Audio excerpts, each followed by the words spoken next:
Ah.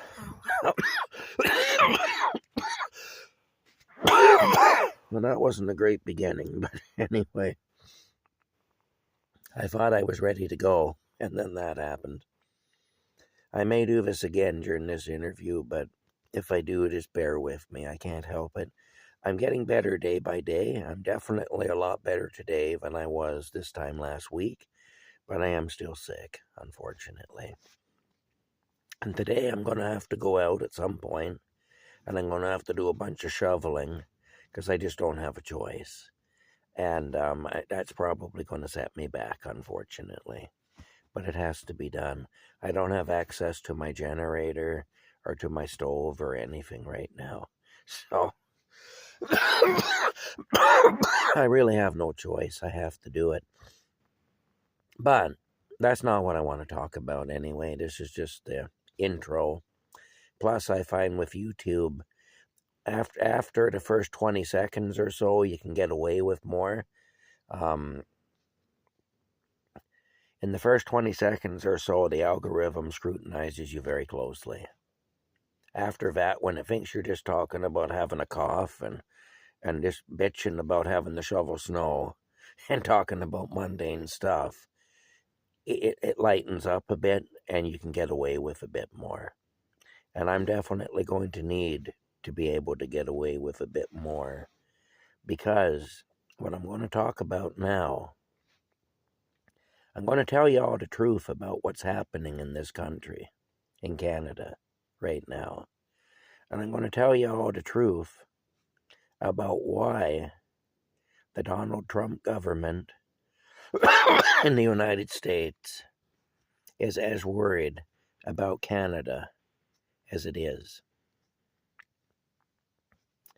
And that can get me into a lot of trouble. It can get me in trouble with YouTube.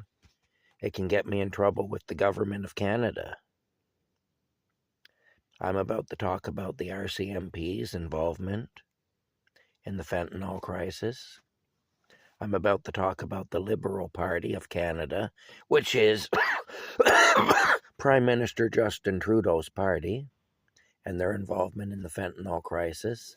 I'm about to talk about how our housing crisis in Canada is directly connected to the fentanyl crisis.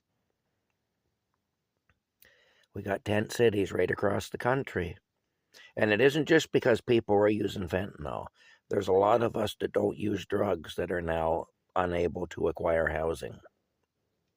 And it's directly, and that is also directly connected to the fentanyl crisis. So you don't have to be homeless due to drug addiction to be homeless due to the drug crisis in this country. And it is a crisis. Since I was in my late 20s, I couldn't even tell you how many friends and acquaintances I've gone and watched laid out in a coffin and lowered into the ground because of fentanyl. You know, that all started when I was in my late 20s, in the mid 1990s. That's when fentanyl came on the scene. I could give you a list just off the top of my head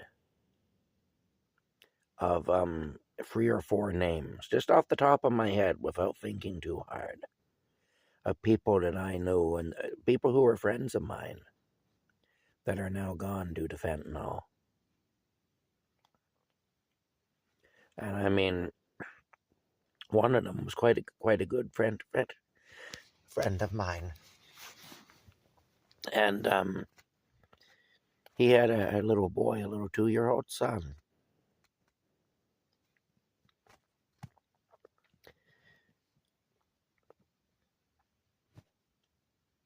And one of the memories that I have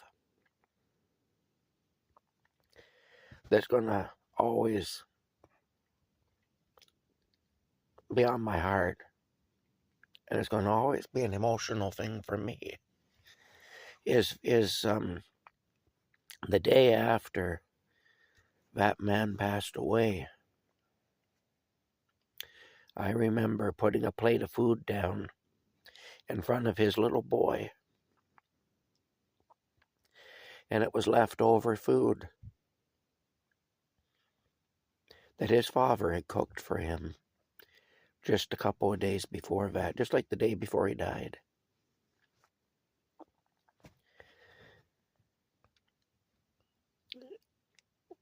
And I put that food down in front of that child.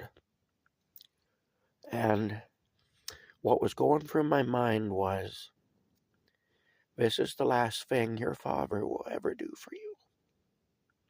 This food, the last thing your dad will ever do for you. And you're so innocent.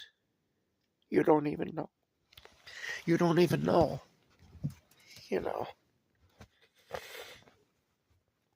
I didn't say it out loud, but that's...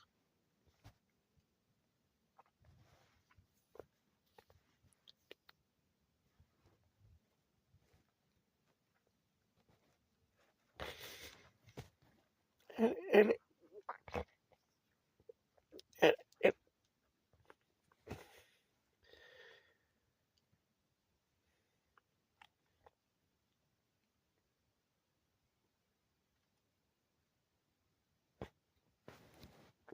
anyway, what you're seeing right now, as embarrassed as I am by the state I'm in right now, and trust me, I'm embarrassed. I was brought up in an era where men didn't carry on like this. I was taught to be tough, not to carry on like this. So to put my face on here in front of God only knows how many people in the state I'm in right now, it's not an easy thing. I'm not proud of it. But still, this is the face right here of the suffering, this is the suffering. That young lad now that I'm talking about, he's now grown up. He's in his early 20s now. But I remember going to his father's funeral. I saw his father on the street a week or so before he died. And he looked green. Like his skin was, he turned kind of a greenish color. And I remember thinking, he's not going to live much longer. Another friend of mine is the one who found him dead. He fell asleep on the couch at his girlfriend's place, and that's just never woke up. His heart stopped. His heart couldn't take it anymore. Pumping that shit into his body, his heart stopped. See, if you could see that little boy, the little son of this fella, sitting there at the table, eating the last meal his father ever prepared for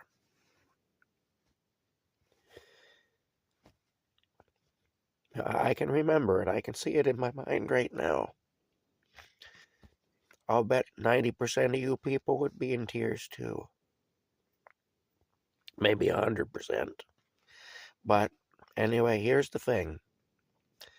Our government in Canada, like I say, this situation predates Trudeau. Although Trudeau was up to his neck in it.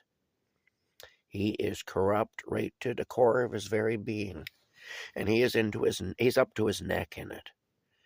But it isn't his fault entirely, to be fair. This situation pre-existed his rule. But still, he's made a killing off it. He's made millions of dollars since he took the office of Prime Minister 10 years ago. Millions. His worth has increased so much.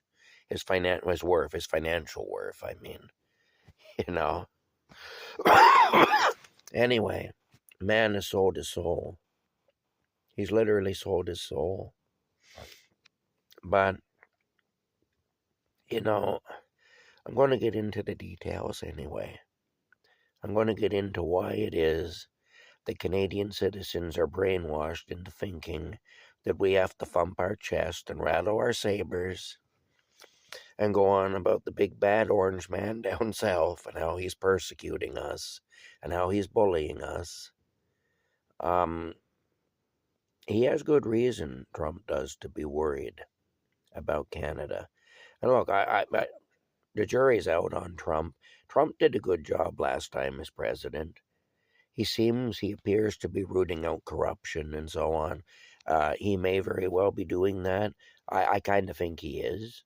And I kind of hope he is. So I want to think he is too, though. Anyway, we'll see. We'll see about Trump. We know what existed prior to Trump was no good.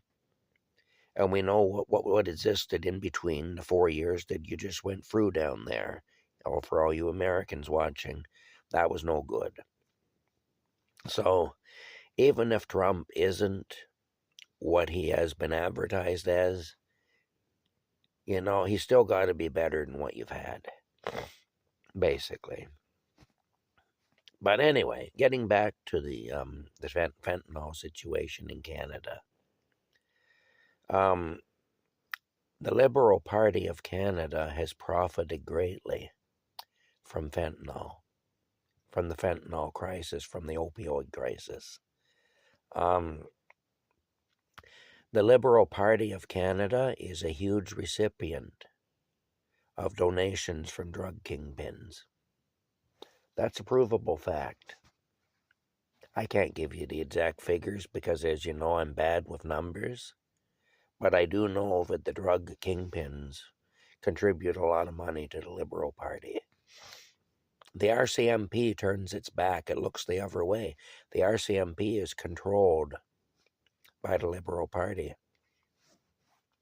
During the trucker convoy, people look up to the RCMP. They think they're such great people. I'll tell you a few things about the RCMP. During the trucker convoy, the RCMP were bringing horses into the crowds. They actually ran over with a horse an elderly woman with a walker. Stomped her. Did her serious harm, like really hurt her. And after the fact, somebody ratted them out because somebody released the screenshots of the conversations they were having on the internet in their own private chats afterwards. The RCMP took over the Chateau Laurier Hotel in Ottawa, and they used that as their base camp during the trucker convoy protest. They were on there having a great laugh about how they stomped the shit out of an old woman with a horse. They thought it was funny. They were saying they were wondering how they might incorporate that maneuver into the musical ride, which is a big Canadian thing where they make their horses dance. It's actually quite a spectacular thing to see. But the thing is, talent, I'll give them that. They have talent. But the thing is, they were talking about how might we incorporate that into the musical ride. Ha ha ha. They were bragging about how, brutalizing protesters, by being there brutalizing protesters, they were making so much money because they were getting extra pay for doing it. And they were bragging about how they were going to buy swimming pools. Basically, they were going to buy swimming pools, and they were going to do it by shedding the blood of Canadian citizens. That's the RCMP. In the 1990s, the RCMP busted some homeless guy with a few ounces of weed, Mary Jane, whatever, cannabis. Some simple guy, he was simple-minded, and he was on weed, and he was homeless. He had nothing. And they scared the hell out of him. They convinced him that he was going to be put under the jail, as Dr. Phil McGraw would say, and never see the light of day again. And they convinced him that if they helped him to do with some big operation over in Thailand, they'd let him go. You got off scot-free. You just got to help us to bust this big drug kingpin in Thailand. Of course, the guy, being simple, agreed. The RCMP flew him over there. They paid for his plane ticket. That's documented. The paperwork actually exists to prove that. When they got him over to Thailand, they rented him a room in a hotel. That was documented too. The RCMP paid for everything. The next day, he met with his contact over there, the RCMP contact. He was instructed to go to a specific tuk-tuk driver, the little motorized bicycle, moped-type taxi cabs they have over in Thailand.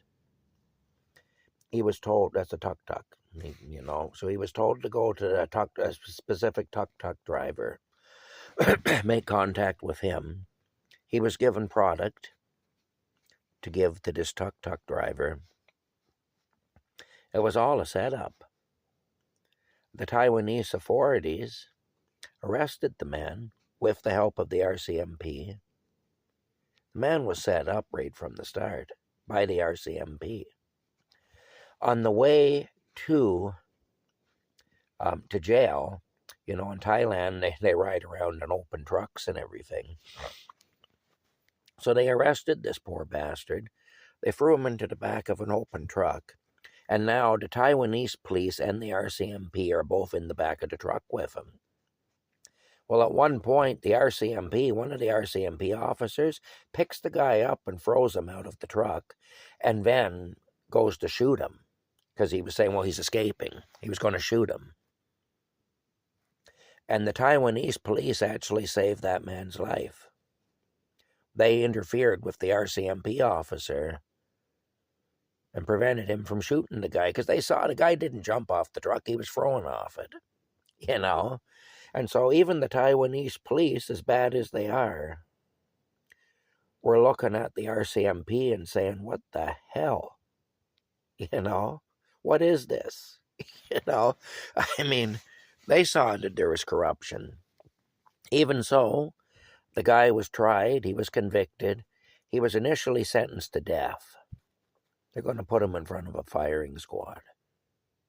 The RCMP set him up for this.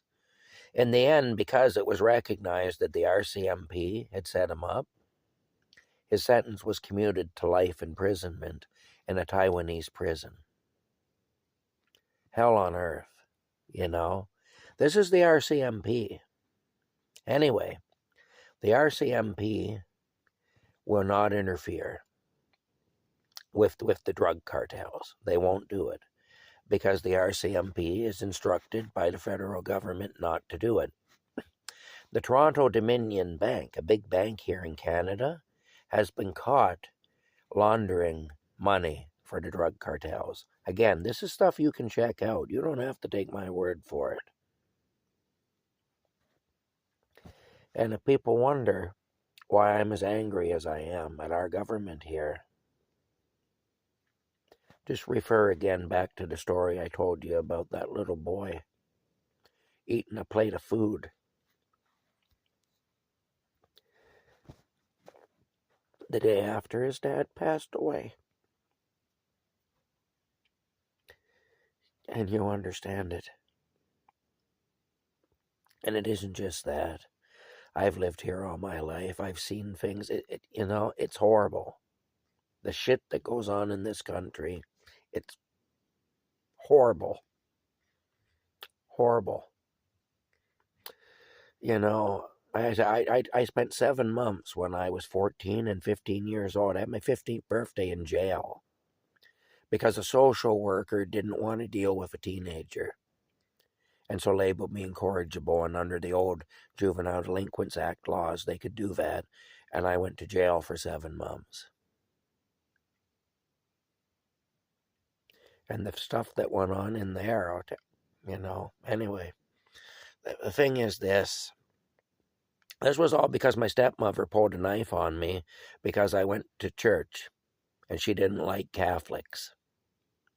And so she was threatening me with a knife because I was on my way out the door to go to Mass on a Saturday evening when I was 14. Chased me out onto the street. told me if I ever darkened her doorway again, she'd cut me into pieces. Social workers got mixed up in that, the Children's Aid did, and that led to me going to jail because I had a knife pulled on me for being Catholic. I'm not a practicing Catholic anymore, but in those days I was a devout Catholic. That was back in 1982. In 1983, I went to jail over that. Anyway, our Canadian government, there's stuff happening here that's just unreal. But getting back to what I was talking about, the fentanyl crisis. The fentanyl crisis. Here's the thing. The Liberal Party is a huge receiver of contributions from drug kingpins in this country. The Liberal Party is pretty much built on fentanyl at this point. Now, here's where the housing crisis comes in, though. As I did tell you, I'd explain that, and I'm going to now. One of the big reasons for the housing bubble in Canada is money laundering. And again, this is the drug cartels. What's happening is the drug cartels are laundering money by buying real estate. And they're paying big money for real estate. And I'm not saying this is 100% of the reason we have this problem, but it's part of it. And it's a fairly substantial part of it, too. In Canada right now, in the cities, they're putting up condominium buildings everywhere. The average person can't afford to buy a condominium in one of these buildings. Yet they sell out, but the condominiums remain empty. You go into some of these buildings, well, a lot of them really, most of them, and there are very few people actually living there, even though the building is fully occupied, in the sense that the building, they're all sold. The condominiums are all owned by different people. They've been sold, but a lot of them are empty. A lot of them are empty because they're owned by the drug cartels, and they're not bought to live in. They're not bought for somebody to move into. They're bought as a money laundering thing. And that's one of the big reasons why we have the problem we have in Canada right now with this housing bubble, where housing is unbelievably expensive. And even professional people now who make good money are having trouble keeping up. It's insane what's happening here. And again, our government is profiting from all this. Our government has no interest in solving the housing crisis. Our government has no interest in solving the fentanyl crisis. All the people dying, all the kids being orphaned. And here's the thing too. I've noticed this about drug people. People who use dope, you can say what you like. You can criticize me for saying this, but I'm just going to come out and say it. People who use dope love to fuck. And they fuck everybody and anybody. And these circles where they run around where they do dope, all the male friends have gotten into all the female friends at some point. They're mixing and matching, it's constant. I'll be with this one tonight and that one tomorrow night. And the result is they produce kids. It can't be helped. You're screwing around like that, you're going to produce children. So we got all these children coming in to that screwed up, dysfunctional situation because of the promiscuity that accompanies drug abuse. Because people are right out of their heads, and they're just giving in to all their physical lust and so on. And so it makes them less inhibited, and there isn't any thought given to what they're doing. It's just, this feels good for now. She looks hot. She's ready, willing, and able. Let's go. That's what it is, And there is no thought as far as what the after effect will be. people who are seriously addicted to these kinds of substances, they get conditioned not to think about tomorrow, because in their mind there is no tomorrow. There's only today. They'll worry about tomorrow if it comes. But the problem is, there are children who come and for no fault of their own find themselves in this situation. Now, I apologize. I know my language in this video hasn't been great, but I think it's I'm trying to get the effect, basically, when I say, well, you know, people on dope love to F. That's not a very nice thing to say. I know that. It's not pleasant for the ears to hear. I know that too. And it's offensive. I know that as well. But the reason I'm putting it that way is because that is literally how it is.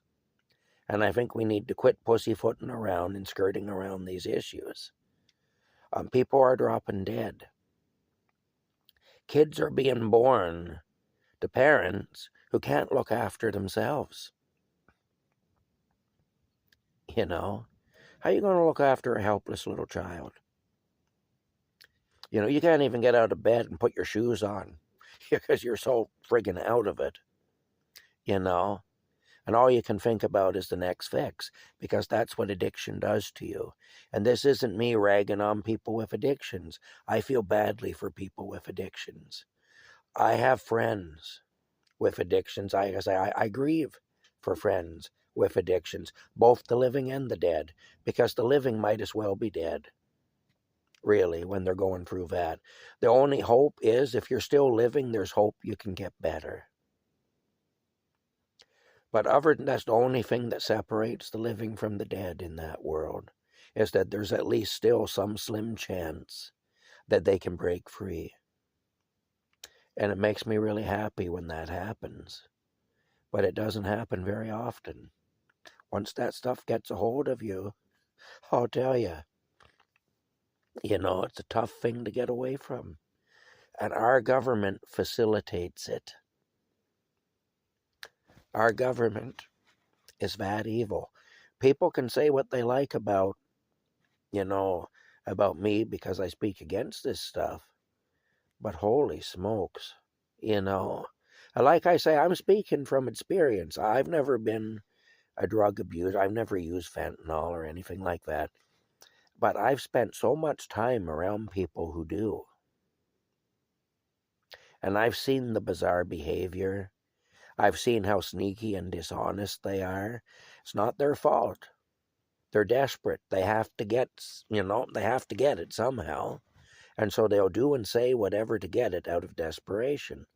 So this, again, this isn't me ragging on those people. Those people are victims. But unfortunately, they make more victims. That's what happens. And here's the deal. It's reprehensible. The fact that our government is profiting off this, that asshole of a prime minister we have can stand in front of the cameras and be all smug and self-righteous and sanctimonious and talk down to us like he does,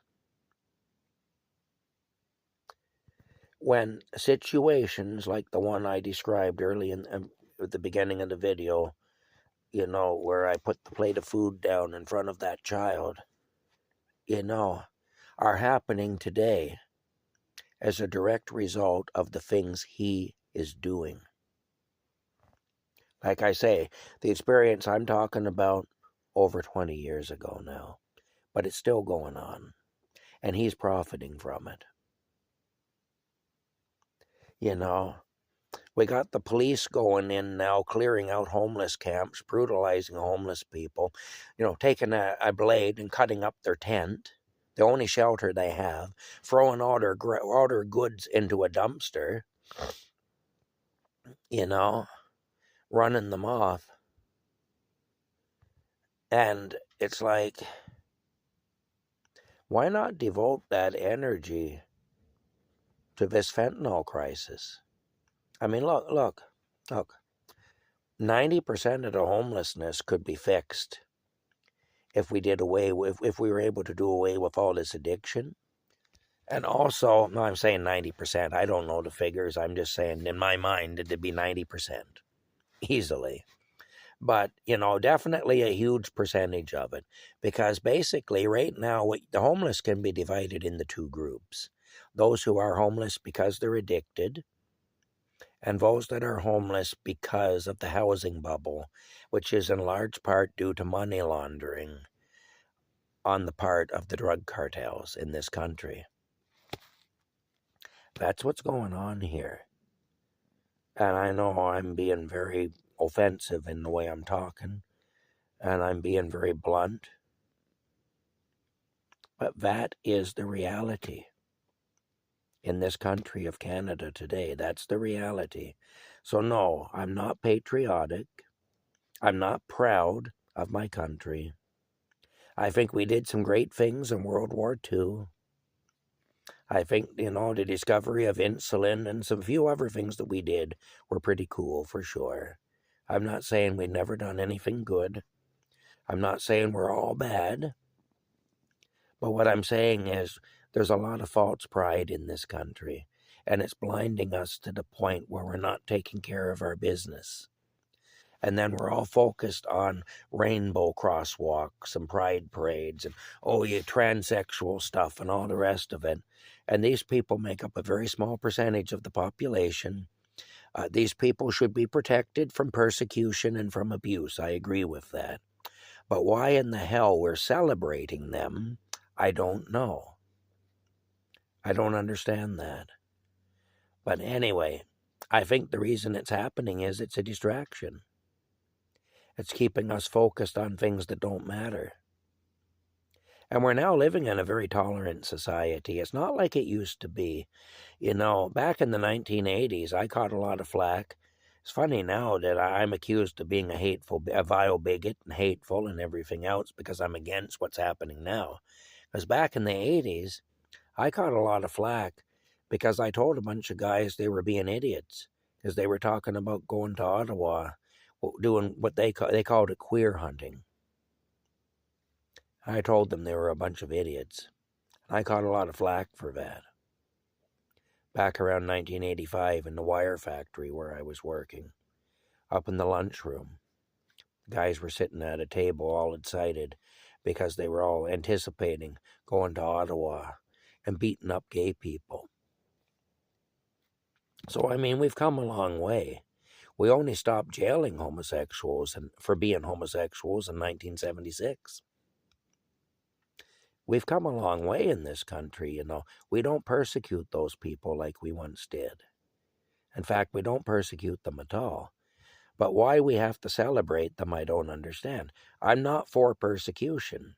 And like I say, I lived in the era where those people were persecuted. And I know what I'm talking about. I've seen the change. We're not doing that anymore. There may be a few idiots that would do it if they could get away with it, but those people are few and far between now. When I was young, those people were the majority. So let's get real here. We don't need to celebrate this stuff in order not to be brutalizing these people. All we need to do is to have a live and let live attitude. That's all we need. That's all I ever had. I'm not gay. I know there's people who think I am. I've been accused of that. It's not true. I'm not gay. I have issues with women. There's no doubt about that. But I'm physically attracted to women. I don't always like women very much, and I have some good reasons for that too. You say what you like about me, but I do have some good reasons for that. But the bottom line is this. I never understood why it was necessary to brutalize people who were that way. It never made any sense to me. I never understood why you'd even bother. Live and let live. That's always been my way of looking at it. If you're not interfering with me, I have no excuse to interfere with you, But anyway, regardless of what you do behind closed doors is your business, Doesn't matter to me. But now we've gone to this other extreme where you're pretty much required to celebrate all that stuff, which I think it's a distraction. They do that. They get us busy with stupid stuff, and they get us fighting and arguing over stupid stuff while they are hurting us big time. Anyway, like I say, a big part of the homeless crisis is the fentanyl crisis. The two are locked together. The two are tied together. And so, see, the United States, we have become a problem for them. And they have every right to tell us to keep our dog in our own yard. They have every right to tell us to keep our problems on our side of the fence. We can have a dog if we want a dog, but we don't have a right to impose our dog on our neighbors. Our neighbor shouldn't have to pick up dog shit out of their backyard because we have a dog. That's not right. You take on the dog, you take on the responsibility and the work. The Americans don't want our dog in their yard. I don't blame them. I don't want our dog in our yard at this point, If the dog I'm talking about is the drug cartels, I don't want them here. What good did a drug cartel ever do for anybody? How in the world does having drug cartels improve the quality of life in your country? Is Mexico better off for it? I mean, really. I think Mexico is a great country in a lot of ways. But the cartels, I'll tell you, pretty brutal. And the cartels have really hurt Mexico. Mexico would probably be a lot further ahead in so many ways than it is, except for the cartels just sucking the lifeblood out of that country. And we got them here. And they're doing the same to us. And we got a government that's complicit in it. I think the Mexican government has also been complicit, by the way. And that's the reason that it was allowed to get as bad as it got down there. But the bottom line is, we're not being bullied. The issue is a real issue. And we need to get ourselves straightened out up here. I mean, we can thump our chest and we can go on about Canada and how we're being picked on and we're a victim and all the rest of it. But the thing is, when you bring your problems into another country, which we're doing, that other country is going to react. It's no different than if I bring my problems onto the neighbor's property. The neighbor's going to react. That's all. So, I mean, and you can't blame them. Keep your troubles on your own side of the fence. That's what we're being asked to do. But rather than do that, the government's got manipulating us like it does. These are expert manipulators. And they got us thumping our chest, oh, evil orange man and all that. Well, you know what? Even if Trump is evil, like they say he is, he's right. In this situation, he's right. We need to clean up our act up here. In British Columbia right now, in the mountains of British Columbia, there's huge labs producing all this shit. And then it's being shipped over the line. That's an issue. And people can say, well, let the Americans, they can, on their side, they can do this and that. Well, yes, they can, and they are. But they need our cooperation. And it isn't much to ask. Anyway, that's it. I've kind of ranted on here. It probably caused a lot of offense. I don't really care. If I cared, I wouldn't make the video. I care about causing offense to a degree. I won't say I don't care, but I care more about what I'm seeing happening here. And I think the more of us need to speak out, and people are scared. Either people are brainwashed and they won't speak out because they believe the propaganda put out by our crooked government, or they're frightened because they don't want to be targeted like I have been. They don't want to be called names. They don't want to be threatened. They don't want to even potentially have trouble with police and so on. Like, the police in this country are in on it. I just said that. I just openly said on social media that the police in this country are in on it. The only thing that might save me is that I'm just some loser nobody in the middle of nowhere. And so the police may, if they become aware that I've said that, they may say, well, who's going to listen to him anyway? Who cares? The guy's a nobody. And so they may leave me alone for that reason. But as soon as they start to think that I'm a threat to their little enterprise they've got going on, I will be in danger because I said that. So see, there is a certain risk in saying that, and that terrifies people. And that's one of the reasons that people won't speak up. There are others like me who are aware of it. And I've had conversations with them privately, but there are very few who will openly say it, like I'm saying it right now. But that's what we need, is we need more people to openly say it. Anyway, that's it. I'm tired of going to funerals for no good reason. I never want to put a plate of food down in front of a child again under those circumstances. And I've been blessed not to have to do that since then.